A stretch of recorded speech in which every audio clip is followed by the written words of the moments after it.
Assalamualaikum warahmatullahi wabarakatuh dan salam sejahtera. Saya Cikgu Rosna binti Abdullah merupakan guru nilam Sekolah Menengah Kebangsaan Undang Jelebu. Hari ini cikgu akan bantu kamu untuk merekodkan bahan bacaan di dalam buku nilam. Sebelum itu, suka cikgu ingatkan pastikan kamu telah memiliki buku nilam dan jika belum, sila dapatkannya di koperasi sekolah. Untuk hari ini terdapat dua agenda utama, iaitu yang pertama, cikgu akan bantu kamu cara untuk merekodkan bahan bacaan bagi buku dan yang kedua adalah cara untuk merekodkan bahan bacaan bagi bahan bukan buku, iaitu bahan digital. Okey, sebelum itu, mari kita tengok dahulu apakah objektif utama program nilam ini dijalankan. Program nilam ini dijalankan adalah untuk mencapai purata bacaan tahunan para pelajar sekurang-kurangnya 32 bacaan. Yang kedua adalah untuk memastikan 100% pelibatan pelajar di dalam program nilam ini. Dan yang ketiga adalah untuk memastikan 50% pelajar telah mencapai minimal 1 bintang dalam pengiktirafan PAJSK. Okey, apakah itu bahan bacaan? Bahan bacaan terdiri daripada buku dan juga bahan bukan buku. Untuk buku, ianya terdiri daripada buku fizikal dan juga e-book. Bahan bacaan bukan buku pula terdiri daripada bahan bercetak yang dicetak di atas kertas dan juga bahan bercetak seperti bahan digital. Apa itu buku? Semua buku dikategorikan sebagai buku kecuali buku teks dan juga kitab seperti Al-Quran. Jadi semua buku yang dibaca adalah dikategorikan sebagai buku kecuali buku teks dan juga kitab. Buku pula terdiri daripada buku fiksyen dan juga bukan fiksyen.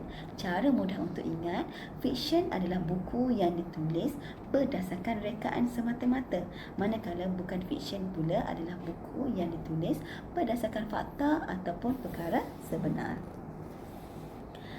Okey, di sini adalah contoh bahan bukan buku bagi bahan bercetak.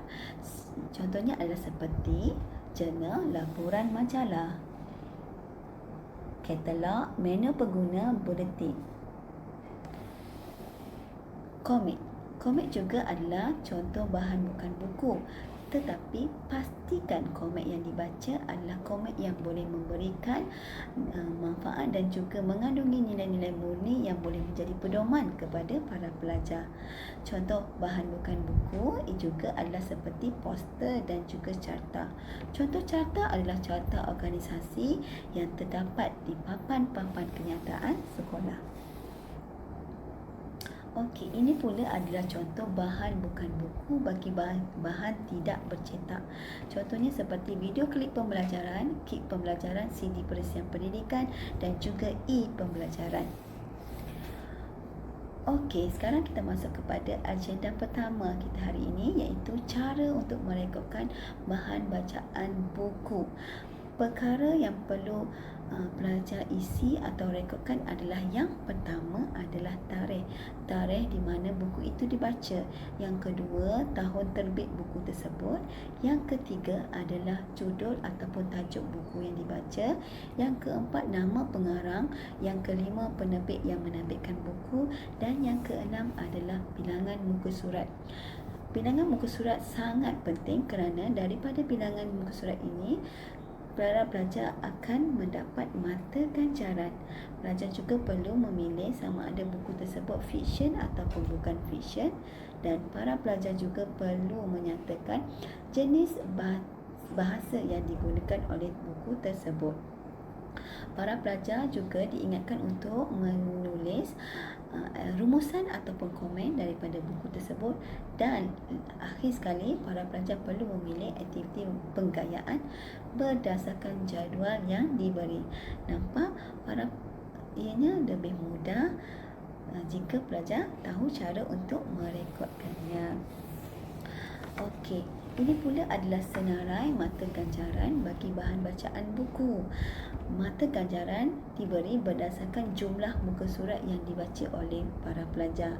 Mata ganjaran paling rendah adalah sebanyak 10 mata ganjaran, iaitu bagi jumlah muka surat di antara 31 hingga 60. Manakala mata ganjaran yang paling tinggi adalah sebanyak 50 mata ganjaran, iaitu bagi jumlah muka surat lebih daripada 151.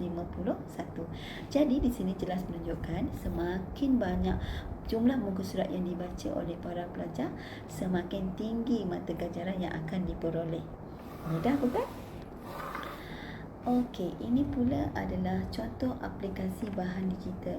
Umum semua maklum, sebelum ini proses pengajaran dan pembelajaran dilakukan secara atas talian dari rumah, iaitu proses PDPR dilakukan secara atas talian.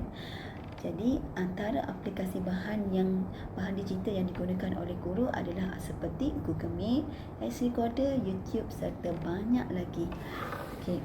Jadi di sini cikgu bagi contoh, cikgu tunjukkan contoh alamat URL ataupun pautan bagi Google Meet. Yang kedua adalah alamat URL bagi SC Recorder dan yang ketiga adalah alamat URL bagi YouTube. Jadi alamat-alamat URL inilah yang akan direkodkan di dalam buku nilam. Okey, ini adalah agenda yang kedua, iaitu cara merekodkan bahan digital. Apa yang perlu awak buat, apa yang pelajar perlu catat adalah tarikh pelajar mendapat bahan digital tersebut. Yang kedua tajuk. Tajuk ini boleh jadi tajuk pembelajaran, boleh jadi subtopik pembelajaran, dan yang ketiga adalah alamat URL ataupun alamat pautan yang cikgu tunjukkan sebelum ini. Okey, pelajar juga perlu mencatat rumusan dan juga komen daripada bahan digital tersebut, serta akhir sekali para pelajar perlu memilih aktiviti penggayaan berdasarkan jadual yang diberikan. Ianya lebih mudah dan lebih ringkas kan? Jadi saya amat berharap para pelajar dapat merekodkan kesemua aplikasi pembelajaran yang telah dilakukan oleh guru semasa PDPR.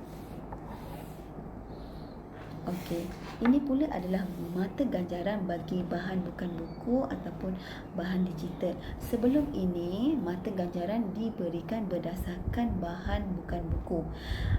Tetapi pihak BTP telah melakukan penetapan dan penyelesaian di mana semua bahan bacaan bukan buku, iaitu bercetak ataupun tidak bercetak, dikategorikan sebagai satu bahan bacaan, dan setiap satu bahan bacaan mata ganjarannya adalah 10. Jadi marilah sama-sama kita mengumpul lebih banyak mata ganjaran berdasarkan bahan digital, kerana PDPR sebelum ini banyak menggunakan aplikasi bahan digital. Okey, ini pula adalah nilam bulanan. Nilam bulanan ini perlu direkodkan di akhir bulan setiap bulan. Borang ini boleh didapati di muka surat paling belakang dalam buku nilam. Ini pula adalah pengiktirafan nilam. Pengiktirafan nilam adalah berdasarkan jumlah bahan bacaan. Jumlah bahan bacaan ini merangkumi bahan buku dan juga bahan bukan buku. Bintang yang pengiktirafan nilam adalah bagi pengiktirafan nilam paling rendah adalah 1 bintang, iaitu bagi jumlah bahan bacaan 120 hingga 239.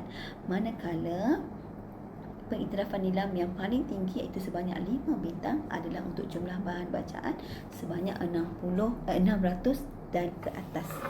Jadi semakin banyak bahan bacaan yang dibaca, semakin banyak bintang yang kamu akan peroleh.